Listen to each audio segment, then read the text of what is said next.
Before the Second World War, one of the great landmarks in Belgium was the 600-year-old Gothic cathedral in the city of Antwerp.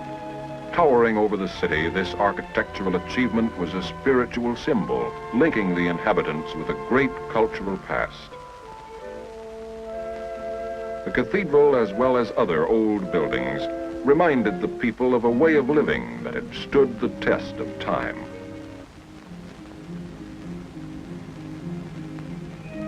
Another aspect of Antwerp before the war was a forward-looking, energetic spirit.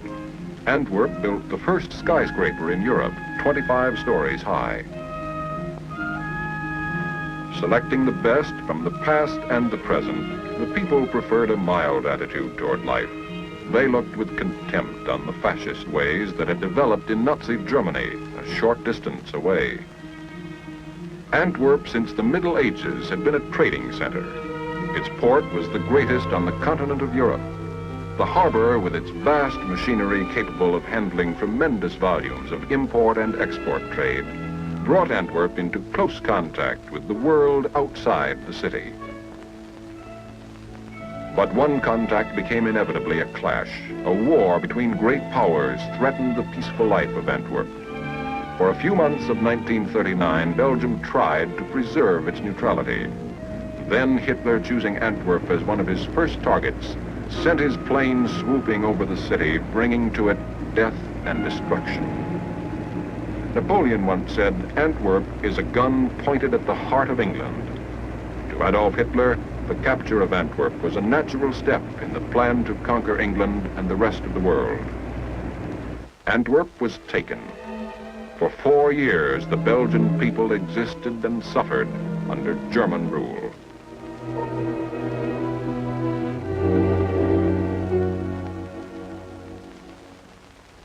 Finally, the Allies invaded the continent, bringing the hope of liberation to the conquered peoples of Europe. As the invasion proceeded, supplying the forces became an increasingly severe problem. The beaches became a crowded bottleneck of supply. The Allies needed a major harbor to feed the tremendous drive toward Germany. The enemy knew this. They bombed and wrecked Le Havre and all the large ports along the northern coast of France. Deprived of harbors, we found roads were the only answer. Roads became our lifeline, stretching farther and deeper into France.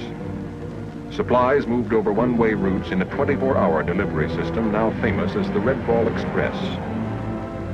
Day and night, the trucks rolled along the roads of France, bringing gasoline, ammunition, and food to frontline depots. The huge Allied force in France had only one small port, Cherbourg, through which supplies might flow. Cherbourg was hundreds of miles from the fighting front. The lines were stretched to the breaking point. We needed a port desperately. Antwerp, Germany's key to the invasion of England, could unlock the door to Germany. In a sudden 8-hour thrust of 110 miles, the British 11th Armored Division fought their way to the city. The troops rolled through the outskirts of Antwerp almost unchallenged. Several months before, no one would have dreamed that Antwerp was to be taken so easily. For 4 years, the people of Antwerp had known only oppression. Now the suddenness of liberation was overwhelming. In one day, life in the city changed entirely. The Belgian underground came out into the open, cleaning up small pockets of resistance. The thrilled inhabitants couldn't wait to express their happiness. During the day of liberation, there was street fighting one moment and rejoicing the next. The British tanks rumbled through the old city, past ancient buildings that would continue to tell of Antwerp's age and great past. Moving out into the edges of the city, Allied forces met stiffened resistance as the Nazis made a last-ditch but hopeless stand. In the dock area, German snipers remained to cause some trouble, but Canadian troops soon pushed them back across the Scheldt River. Ultimately, the dock area was cleared, although German troops held on for a while in the islands guarding the entrance to the port. Amazingly, Antwerp was taken almost intact. The whole port system of canals and docks fell undestroyed into Allied hands. The Germans had their explosives in place ready to demolish the harbor, but they waited too long. The underground seized the locks and over 600 cranes. These facilities were captured in such excellent condition that they could be used without delay. One obstacle remained. The entrance to the port had been heavily mined. Minesweepers that had done service along the British coast combed the lower Scheldt River, one of the most heavily mined areas of World War II. On November 28th, the first Allied ship, the Fort Cataraqui, came down the Scheldt River. It docked amid little fanfare, but its arrival signified a great change in the European supply picture. The cranes swung into action. Antwerp became the funnel for 50% of the Allied equipment arriving in Europe. Supplies poured in for the armies on the continent of Europe, for the Canadian First Army, the British Second, the U.S. Ninth, the U.S. First, the U.S. 15th, the U.S. Third, shells, gas, tires, food, tanks, and bells. Bells for the towns of Belgium. As the bells went back into the churches, the doubt and fear that had grown in the hearts of Belgian civilians began to subside. The bells told a joyous message. The enemy had gone. There were friends about now. There was nothing to fear.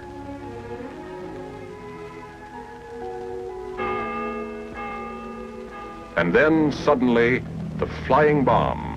1,000 pounds of dynamite capable of vast destruction. The bombs were aimed at the port of Antwerp, the port so vital to the Allied invasion of Germany. It was the Germans' trump card, and it was being played in earnest. The number of bombs that rained down on Antwerp steadily increased.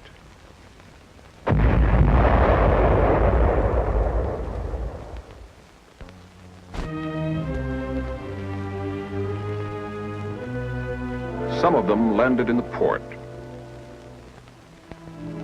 Many landed in the city. Life in Antwerp was transformed. Each bomb killed or wounded an average of 38 people. Old women, accustomed to a round of housekeeping and shopping, were suddenly crushed under tons of debris.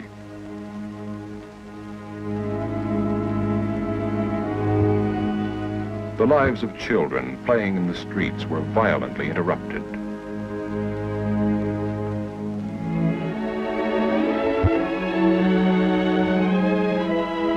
Homes became a ghostly setting for those who escaped death. Antwerp, its port and its people, would have been wiped off the earth were it not for the defense system known as Antwerp X. The story of Antwerp X began before the bombs came. Allied intelligence knew that the Germans had been building launching sites east and southeast of Antwerp. Counter preparations had been made. Under General Claire Armstrong, a combined organization of American, British, and Polish gunners were assigned to the defense of the city. It was their job to defend the city against the V-1. Against the V-2, which traveled too fast to be seen, there was no defense. We knew that the German attack could come from many directions. Our strategy was one of shifting defenses.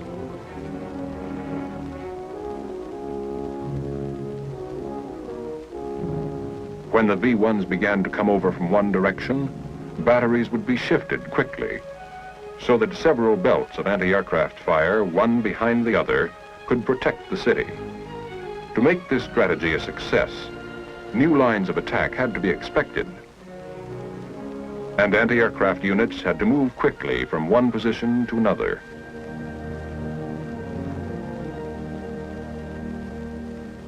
The gun crews around Antwerp learned to meet the extraordinary demands made by their jobs. A move order was just a couple of points on a map, but to the men it meant something more, something vital and urgent. They had seen the damage and death that the V-1s could bring. They knew that lives in Antwerp were at stake. They learned the importance of moving quickly. At all hours of the day and night, the small towns of Belgium shuddered as heavy equipment rushed along the quiet streets on the way to new positions of defense. The men got to know their jobs so thoroughly that handling the guns became second nature to them. It was like walking or talking. It seemed they had done it always. They learned speed in setting up, speed in getting the word through, speed in firing.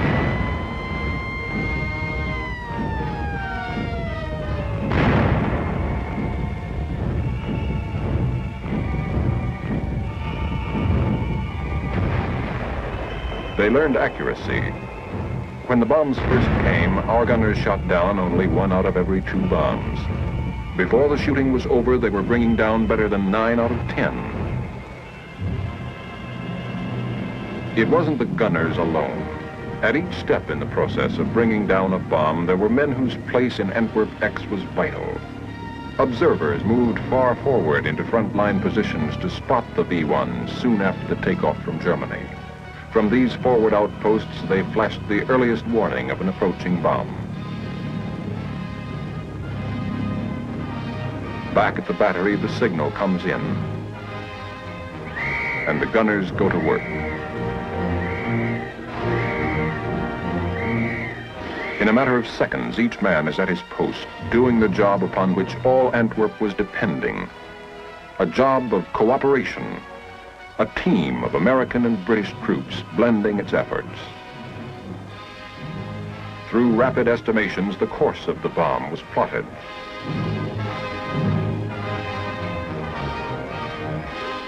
Plotting was based on information received by radar units.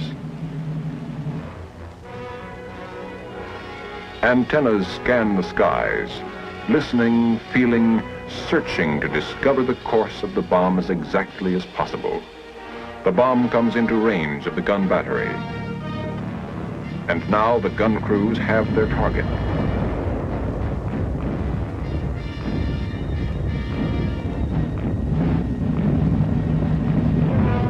When one belt of guns failed to bring down a V-1, there was at least one other battery backing up the first. Sometimes 4 and 5 belts of guns guarded the bomb lanes to Antwerp.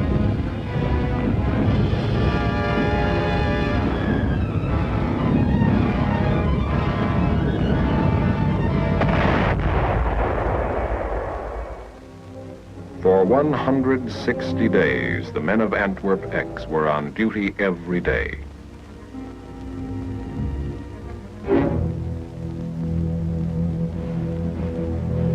And there were few nights when a man could get continuous sleep. Sooner or later, there came an ominous sound in the night. The motorboat of the skies. The V-1 flickered and glowed like a tiny firefly in the darkness. For 160 days, the people of Antwerp and the men defending it turned their eyes toward the sky. The black puffs were from our own guns. They were our defense. But the people saw them as the spots of a new disease that might afflict them endlessly. They wondered, how long can they keep it up? Will the supply ever give out? Will the bombs ever stop?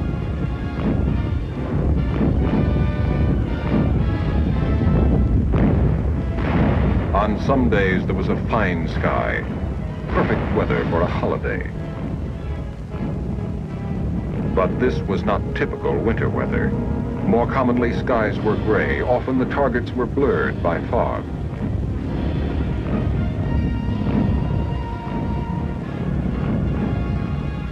Early and late, in all kinds of weather, people gathered to watch, especially the children.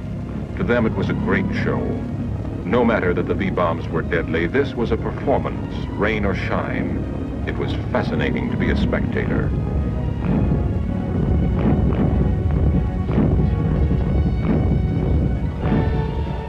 But to the civilians, it was a matter of life and death.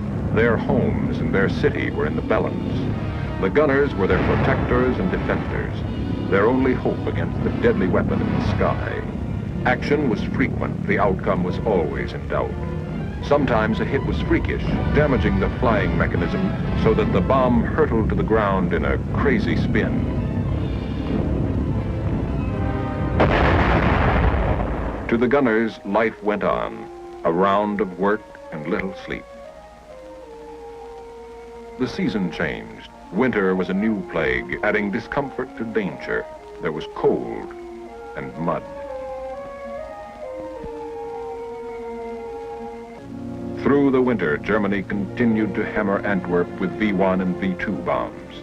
Thousands of buildings were totally destroyed and many thousand more were severely damaged. People in the city were dazed. Those who had lived all their lives in Antwerp were suddenly lost in their city. The children looked on, not understanding. The wreckage was beyond their comprehension. But the V-1 left its mark on them physically and mentally. Then, in the early part of December, there were 5 days of quiet. There was no putter of V-1 bombs. There were no V-2s. The sky was silent. But though there were no targets, the air was charged with danger. This calm was false and sinister. Each man felt it. The enemy had stopped for a reason of their own. That was something to worry about. Then the silence broke.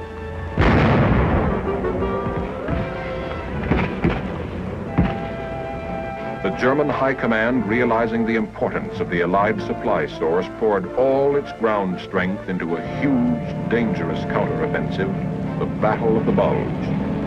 Antwerp was the goal. Reach Antwerp, and the Allied drive would falter and fail. Our position grew dangerous. Our men were forced back. We lost valuable equipment. The Allies met the drive, throwing everything they had against the enemy, every man, every piece of equipment. Our highly specialized army rushed cooks, clerks, and cartographers into front-line fighting positions. Standard fighting methods were thrown overboard. Anti-aircraft guns fired point-blank into the enemy attack. But although the Allies suffered great damage, the result of the Battle of the Bulge was now clear. Von Rundstedt never reached the city that was his destination. Through it all, the port went on operating. The Belgian dock workers, heroic in the face of constant danger, continued to bring in the materials that were to reach the front in time for final victory. Truckload after truckload rolled through the streets of the city to the Western Front.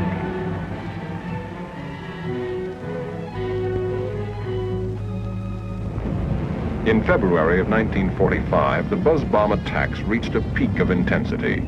The bomb was coming in now from a new direction, from the north at much shorter range. By continually shifting our defenses and through a heavy defense in depth, we met the final onslaught.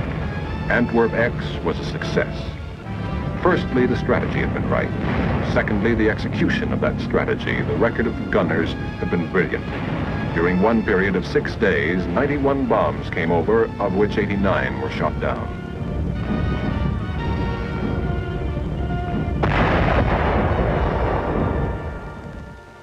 The number of bombs that penetrated the defenses of Antwerp were only a small proportion of the destructive avalanche that might have reached the city. The shooting was over. Hundreds of thousands of rounds of ammunition fired into the sky had saved a city and protected a vital port. Antwerp X had played a major role in bringing the war in Europe to a rapid conclusion. Antwerp survived a war while being in the very center of it. The people had paid a price in lives and property. But beneath the surface, there had been a profound change.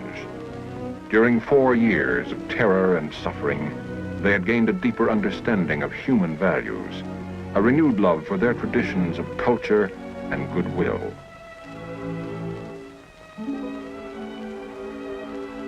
The citizens of Antwerp look about them now, at the old buildings, the old landmarks, still standing, reminders of the destruction that might have come to them, reminders of the evil that might have afflicted them not for 4 years, but for 40 or 400.